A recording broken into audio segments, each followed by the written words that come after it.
शिल्पा आशिक के साथ स्कूटी पर बैठ के घूमने के लिए निकल जाती है और उनकी दोनों सहेलियां बेचारी देखी ही रह गईं। अब शिल्पा तो पीछे बैठ गई, लेकिन आशिक मजनू को इतना अच्छा लगा था कि वो बात ही मत पूछो। अब स्कूटी पे एक चक्कर लगाने के बाद दोनों शिल्पा के सहेलियों के पास आ जाते हैं, लेकिन शिल्पा अब दिल से बहुत खुश हो गई थी और अब तो दोनों प्यार के नजदीक और आने लग गए थे। उनकी सहेलियां क्या करें बेचारी, बस वो भी शिल्पा को देखते ही रह गई। अब दूसरे दिन फिर से उनका आशिक शिल्पा के घर के सामने आता है। फिर शिल्पा उनके घर में उनके विचारों में ही खोई थी और मन ही मन कब अपना मान लिया था उसे खुद भी पता नहीं चला। अब उनका आशिक उनके घर के सामने ही उनके स्कूटी से हॉर्न बजा के शिल्पा को बाहर आने के लिए कह रहा है। अब खुशी के मारे दौड़ती हुई बाहर आती है और साथ में अब शिल्पा की सहेलियों को भी लेके आती है। अब इतनी शिल्पा खुश हुई थी कि उनको देखे बिना चैन नहीं था। पहले तो तीनों चुपके से देख रही थी, पर उनकी सहेलियों ने ही शरारत से शिल्पा को धक्का दे दिया और शिल्पा शर्म से मारे कुछ नहीं कर सकती थी। चेहरे पे हल्की मुस्कान और नजरें झुकी हुई। अब शिल्पा और उनके आशिक की लव स्टोरी यहीं से शुरू होती है। अब दररोज मिलना, साथ में जाना, सब कुछ शुरू हो गया था। लेकिन शिल्पा की एक बात बहुत बढ़िया थी, वो सुबह सुबह प्रकृति का आनंद जरूर लेती थी, जैसे प्यार के साथ साथ वो खुद से भी प्यार करती थी। अब शिल्पा उनके आशिक से कुछ पूछना चाहती थी, तो पहले धीरे से मुस्कुराते हुए कहती है कि दिन भर जो लड़के यूं ही घूमते रहते हैं उनको लोग आवारा कहते हैं। ना आशिक को लगा कि शिल्पा मेरी ही बात कर रही है, लेकिन शिल्पा ने कहा आपको नहीं कह रही, कुछ लोग होते हैं ऐसे जिनको लोग आवारा कहते हैं ना। तब जाकर उनके आशिक ने चैन की सांस ली और मुस्कुरा दी। अब शिल्पा कहती है तुम जैसे लड़के बहुत कम मिलते हैं, सच में दिया लेके ढूंढना पड़ता है। अब ये बात सुनते ही उनके आशिक की तो निकल ही पड़ी थी। अब बस दोनों एक दूसरे के प्यार में पूरी तरह डूब चुके थे। अब शिल्पा को शुरू से ही स्कूटी चलाने का बहुत शौक था, तो अब उनके आशिक ने खुद स्कूटी सिखाना शुरू किया। अब तो दिन हो या रात शिल्पा को बस अपने आशिक की यादें सताती थी और इधर आशिक भी कहीं हो तो बस शिल्पा ही उनके ख्यालों में रहती थी। शिल्पा के मन में तो अब बस एक ही ख्वाहिश थी कि चाहे कुछ भी हो जाए, शादी तो बस अपने आशिक से ही करनी है। अब दोनों का प्यार ऐसा हो चला था कि जहाँ कहीं भी जाए एक दूसरे के बिना सब अधूरा लगा। अब तो शादी भी नहीं हुई थी और शिल्पा का रोना और मनाना शुरू हो गया। अब तो स्कूटी चलाने तक से मना कर दिया और बोली आज मैं अछूत हूँ, छूना मत। अब उनके आशिक ने भी समझदारी दिखाई और कुछ नहीं बोले, ना छुआ, बस शांति से सब सह लिया। लेकिन दोस्तों आप आगे जरूर देखना, ये फिल्म की कहानी बहुत जबरदस्त मोड़ लेने वाली है। अब शिल्पा का आशिक उसे छूता है तो शिल्पा कहती है मुझे छूना मत, मैं आज अछूत हूँ। शिल्पा का अंदाज ही ऐसा था कि उनके आशिक को हिला के रख दिया, लेकिन मना करने के बावजूद भी उनका आशिक धीरे से शिल्पा का हाथ पकड़ लेता है कि हम सब एक हैं। अब ये बातें सुनकर शिल्पा का दिल और भी ज्यादा उनके आशिक के लिए पिघलने लगा है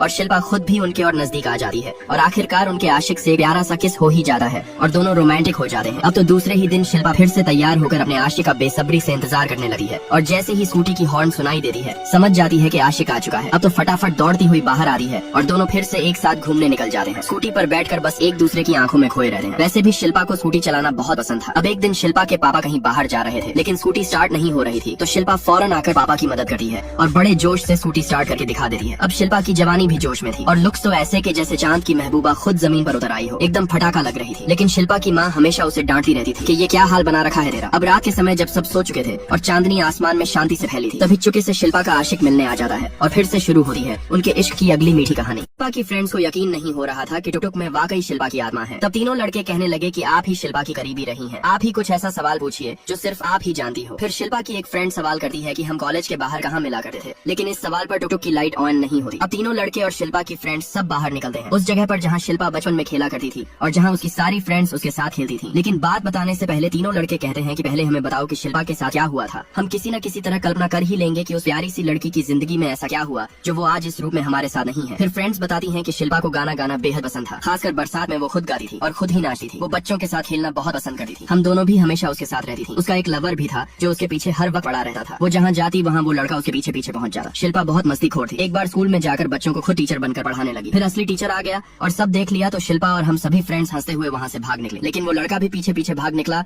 और शिल्पा को पता भी नहीं चला। फिर एक दिन किसी ने शिल्पा की आंखों, कानों और पैरों में दिल जैसा जो निशान था वैसा ही चित्र दीवार पर बना दिया।